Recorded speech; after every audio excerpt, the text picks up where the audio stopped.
Kamal Haasan cinema വിശ്വരൂപം കണ്ടപ്പോൾ തൊട്ട് long അനാർക്കലിയുടെ ഒരു വലിയ ഫാനാണ് ഞാൻ. അപ്പോൾ ഇന്ന് ഞാൻ ഒരു ലോങ് അനാർക്കലിയാണ് സ്റ്റിച്ച് ചെയ്യാൻ പോകുന്നത്. ആ മൂവിയിൽ ഉണ്ണൈ കാണാമൽ എന്ന സോങ്ങിലെ ഡാൻസേഴ്സ് ഇടുന്ന ലോങ് ഫ്ലെയർഡ് ആയിട്ടുള്ള അനാർക്കലി ആയിരുന്നു എനിക്ക് വേണ്ടത്. ഒരു പേസ്റ്റൽ ഷെയ്ഡ് തന്നെ ഇരിക്കട്ടെ എന്ന് കരുതി ഞാൻ ആ ഒലീവ് ഗ്രീൻ ആണ് അവസാനം ഫിക്സ് ചെയ്തത്. ഫുൾ എന്ത് കൈയൊക്കെ വെച്ചാണ് ചെയ്തത്. പക്ഷെ ധൃതി കാരണം സ്റ്റിച്ചിങ് വീഡിയോ എടുക്കാനുള്ള ടൈമൊന്നും കിട്ടിയില്ല. പിന്നെ ഞാൻ കുറച്ച് മുത്തിൻ്റെ ലേസ് വാങ്ങി നെക്ക് പോർഷനിലൊക്കെ ഒന്ന് തുന്നി കൊടുത്തിട്ടാണ് ഇത് കംപ്ലീറ്റ് ചെയ്തത്.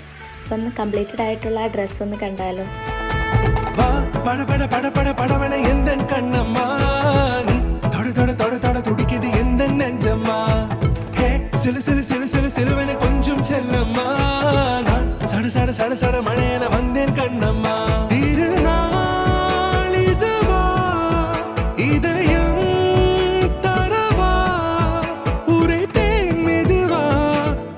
കുഞ്ചി